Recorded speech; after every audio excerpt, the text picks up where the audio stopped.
Good morning बच्चों।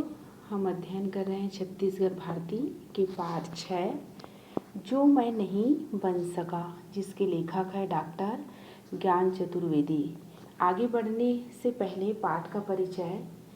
एक किशोर मन में उम्मीदों की असीम उड़ान होती है। वह अपने परिवेश में जो कुछ होते हुए देखता है, बिना किसी विशेष तर्क के उसकी ओर क्या हो जाते हैं, आकर्षित होता है। उसे अधिक जानना, समझना और सहेजना चाहता है। उन कार्यों या घटनाओं के अनुभव प्रक्रिया से गुजरना चाहता है, या कहें कि उसकी अनुभूति प्राप्त करना चाहता है। यह पाठ जो मैं नहीं बन सका, इन्हीं तरह की अनुभूतियों से गुजरने की ललक और उससे बनती समझ को रखती हुई एक व्यंग्य रचना है। ये क्या है? एक व्यंग्य रचना है। लेखक ने अपने किशोर जीवन की कई घटनाओं को उल्लेख इस पाठ के माध्यम से किया है। हास्य तो अवश्य पैदा होता है, पर उन पेशों की विवशताओं या दायरों का संकेत करते हुए जिससे उन पेशों के प्रति अपने लगाव के टूटने का सत्य का भी बयान करते चलता है। बचपन में अलग अलग लोगों को काम करते देख कर हमारे मन में अलग अलग तरह के पेशे अपनाने के लिए भाव जागृत होते हैं, लेकिन ये भाव स्थायी नहीं होते। यह क्या होते हैं? पानी के बुलबुले के समान होते हैं। तो ये प्रस्तुत जो हास्य में लेखक ने अपने बाल जीवन के ऐसे ही विचारों को इस पाठ के माध्यम से व्यक्त किया है। पाठ है, मैं आज एक डॉक्टर हूँ तथा लेखक भी, परंतु बचपन में मैं ना तो डॉक्टर बनना चाहता था और ना ही लेखक। बचपन में मैंने न जाने क्या क्या बनना चाहता था। बचपन में लेखक कह रहा है कि बचपन में मैं न जाने क्या क्या बनना चाहता था। आज मैं आपको बचपन की अजीब तथा मज़ेदार इच्छाओं के विषय में बताऊंगा। ऐसा लेखक डॉक्टर ज्ञान चतुर्वेदी जी कह रहे हैं। मुझे जहाँ तक याद आता है, लेखक कह रहे हैं कि मुझे जहाँ तक याद आता है, सबसे पहले जिस व्यक्ति से मैं बुरी तरह प्रभावित हुआ था वह था एक पेंटर। लेखक सबसे पहले किससे प्रभावित हुआ बच्चों? पेंटर से। हमारे गांव की एकमात्र फट्टा टॉकीज, लेखक कह रहे हैं कि हमारे गांव की एकमात्र फट्टा टॉकीज नई खुली थी और लंबे जुल्फों वाले गांव के नौजवान क्या था, गेट कीपर बन गए। मैं तब कक्षा 5 में विद्यार्थी था। लेखक कह रहे हैं कि हमारे गांव में एक नई टॉकीज खुला था, है ना। तो वहाँ पर क्या हुआ, गांव की एकमात्र फट्टा टॉकीज नई खुली थी और लंबे जुल्फों वाले गांव के नौजवान क्या बन गए, गेट कीपर, गेट के पास रहने वाला। मैं तब कक्षा कितने में था, 5 का विद्यार्थी था। मैंने अपने विद्या जीवन की पहली टॉकीज देखी थी। लेखक कह रहे हैं कि मैंने अपने जीवन की पहली टॉकीज देखी थी और मैं उसका दीवाना हो गया। ऐसा लेखक कह रहे हैं। मैं स्कूल से भागकर टॉकीज पर घंटों खड़ा रहता। कौन? लेखक डॉक्टर ज्ञान चतुर्वेदी जी कह रहे हैं कि मैं स्कूल से भागकर टॉकीज पर घंटों खड़ा रहता और नई फिल्म के बोर्ड बनते देखता रहता।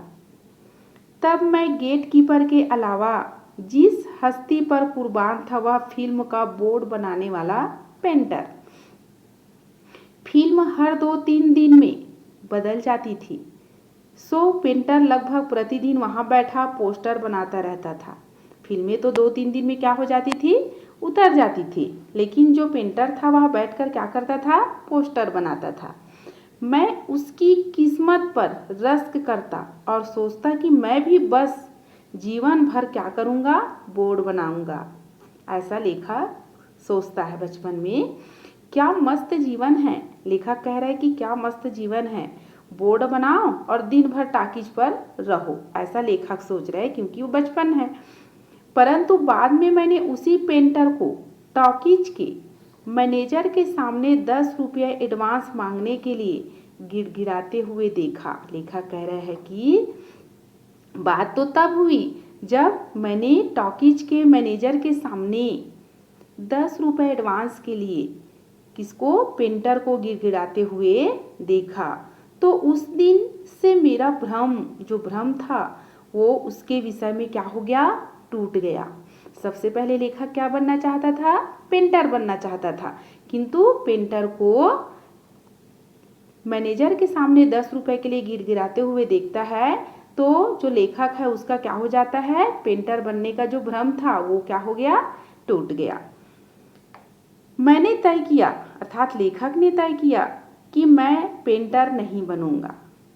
तब तक यूं भी मेरी नज़र गेट कीपरी के भव्य धंधे पर पड़ चुकी। किस पर बच्चों, गेट कीपरी पर। मुझे लगता कि जिंदगी तो बस गेट कीपर की ही है, शेष मनुष्य तो पशुओं सा जीवन जी रहे हैं, गेट कीपर की भी क्या शान है। ऐसा लेखक सोच रहे हैं बचपन में कि अब तो मुझे क्या बनना है, गेट कीपर। तीनों सो मुफ्त फिल्म देख रहे हैं। उसको लग रहा है लेखक को कि गेट कीपर बनने से गेट कीपर की शान ही कुछ और है।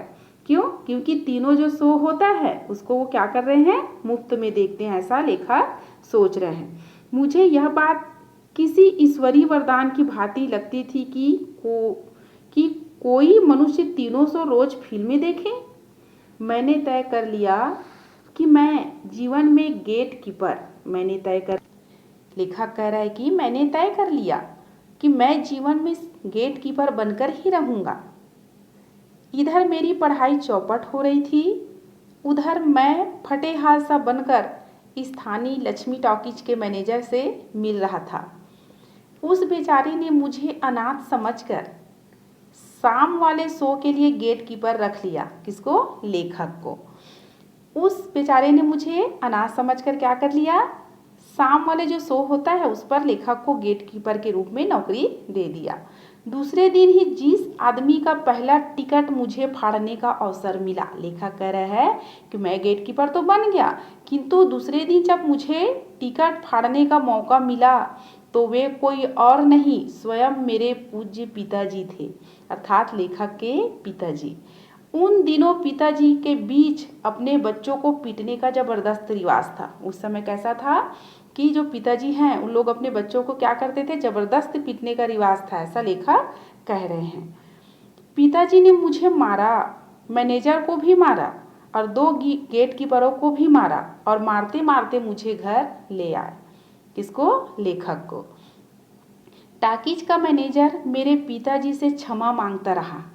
किससे, टाकीज के जो मैनेजर है वो नौकरी दिया था लेखक को, तो वो उनके पिताजी से क्या मांगने लग गए, क्षमा याचना मांगने लग गए कि उसे पता नहीं था कि वह क्यों लेखक सरकारी अस्पताल के डॉक्टर साहब का लड़का है। डॉक्टर ज्ञान चतुर्वेदी जी अपने बारे में बता रहे हैं कि जो नौकरी देने वाले जो मैनेजर है उनको पता नहीं था कि लेखक के पिताजी क्या है, सरकारी अस्पताल के डॉक्टर साहब का लड़का था। इसी चक्कर में मैंने छठी की 6 परीक्षा में क्या हो गया, फेल हो गया। 6वीं क्लास में क्या हो गया, लेखक फेल हो गया, जिसके उपलक्ष्य में मेरी और पिटाई हुई। लेखक की फिर क्या हो गई, 6वीं कक्षा में जैसे ही फेल हुए उसके पिताजी फिर उसको मारने लग गए। इस प्रकार गेट कीपरी का भी भूत मेरे सर से उतर गया, अर्थात लेखक के जो सिर पर भूत सवार था कि गेट कीपर की नौकरी बहुत अच्छी है ना, तो वो वाला भूत सवार क्या हो गया, उसके सिर पे जो चढ़ा था वो भी समाप्त हो गया। मैंने अब पढ़ाई में मन लगाया। किसने, लेखक ने अब पढ़ाई में क्या किया, मन लगाया। धीरे धीरे मुझे लगने लगा, किसको, लेखक को, कि मुझे हेड मास्टर बनना चाहिए। अब लेखक ये सोच रहा है कि सबसे पहले तो किससे प्रभावित हुआ, पेंटर से। पेंटर के बाद किससे प्रभावित हुआ, गेट कीपर से। अब लेखक को लग रहा है कि अब मैं हेड मास्टर बनूंगा। दुनिया का सबसे रुआबदार धंधा यही लगने लगा था मुझे। अधिक काम भी नहीं, बस सुबह सुबह प्रार्थना के समय मूंछ लगाकर बच्चों के सामने क्या हो जाओ, खड़े हो जाओ, ऐसा लेखक को लगता है। प्रार्थना के बाद 10-12 बच्चों को तबीयत से झापड़ रसीद करो और अपने कमरे में बैठ जाओ, ऐसा लेखक सोच रहा है। बीच बीच में कमरे से निकलकर पुनः उस क्लास में घुसकर बच्चों पर आघात हमले करो और शाम घंटी बजते ही छाता उठाकर रास्ते के बच्चों को मारते हुए घर चले जाओ, ऐसा लेखक सोच रहा है। मैंने तय कर लिया कि जिंदगी में अब हेड मास्टर ही बनूंगा। यही सोचकर मैंने नकली मूंछों की तलाश में बाजार घूमने लगा और पिटाई की प्रैक्टिस अपने छोटे भाइयों पर करने लगा। कौन? लेखक। अब मुझे हेडमास्टर बनना है करके कहाँ चला गया? बाजार चला गया और बाजार जाकर नकली मूंछों का क्या करने लगा? खोजने लगा और अपने छोटे भाई बहनों को क्या करने लग गया? पिटाई प्रैक्टिस करने लग गया। परंतु इसी बीच एक बार जिला शिक्षा अधिकारी ने अपने दौरे पर आया। कौन? जिला शिक्षा अधिकारी है जो स्कूल में क्या आया? दौरे पर आया।